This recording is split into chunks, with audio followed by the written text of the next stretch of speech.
దేవుని పరిశుద్ధ నామమునకు స్తోత్రములు. దానియేలు మూడో అధ్యాయము 17, 18 మళ్ళీ 21 నుంచి 25 దాకా మనం చూసినట్లయితే మనకు ముగ్గురు కనబడతారండి. మరి వాళ్ళు ముగ్గురు ఏమంటున్నారంటే, దేవుని యందు దృఢమైన విశ్వాసంతో మేము సేవించుచున్న దేవుడు మండుచున్న వేడిమిగల ఈ అగ్నిగుండంలో నుండి మమ్మను తప్పించుటకు సమర్థుడు అంటున్నాడు.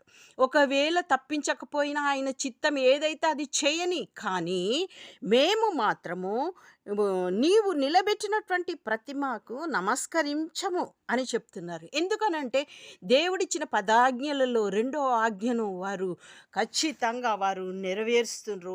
దేవుని ఆజ్ఞలో వారు కదలకుండా స్థిరులుగా ఉన్నారు. మరి 21 నుంచి చూచినట్లయితే 24లో మనం చూచినట్లయితే రాజు నెబుకద్నెజరు ఆశ్చర్యపడ్డాడంట. వీరిని ఏం చేసిండ్రు, వీరు మొక్కకుంటే వీరిని తీసుకెళ్ళి అగ్నిగుండంలో వస్త్రాలు కూడా ఇప్పకుండా, పై వస్త్రం కూడా తీయకుండా అగ్నిగుండంలో వేస్తే ఆ వేసిన వారు కాలిపోయినారు. కానీ ఇందులోనూ అక్కడ దూరం నుంచి రాజు చూస్తున్నాడు. నెబుకద్నెజరు రాజు చూస్తున్నాడు. వీరు కాలిపోయినారా ఏమైనారా అని చూస్తుంటే ఆశ్చర్యపడి తీవ్రముగా లేచి ఆయన, మేము ముగ్గురు మనుష్యులను బంధించి అగ్నిగుండంలో వేసినాం కదా, తన మంత్రుల్ని అడిగాడన్నట్టు. వారు రాజా సత్యమే అని వారు అంటున్నారు. రాజుకి ఉత్తరం ఇచ్చారు. అప్పుడు అందుకు రాజు, నేను 4 మనుషులను బంధకాలు లేక అగ్నిలో సంచరించుట చూచుచున్నాను అని వారితోటి అన్నాడు. ఆ 4వ వాని రూపము దేవతల రూపమును బోలినది అని వారికి ప్రత్యుత్తరం ఇచ్చినాడు.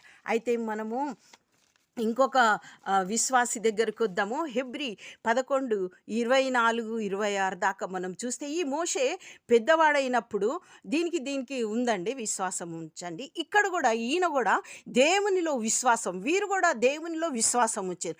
చూడు, ఈ విశ్వాసంను బట్టి ఈ మోషే పెద్దవాడైనప్పుడు ఏం చేసిండంటే, ఐగుప్తు గద్దనం కంటే క్రీస్తు విషయమైన నింద గొప్ప భాగ్యమని ఆయన ఎంచుకొని ఏం చేసిండు, అల్పకాల పాప భోగంను అనుభవించుట కంటే దేవుని ప్రజలతో శ్రమ అనుభవించుటయే మేలని యోచించి ఫరో కుమార్తె యొక్క కుమారుని అనిపించుకోవడానికి ఆయన ఒప్పుకోలేదు.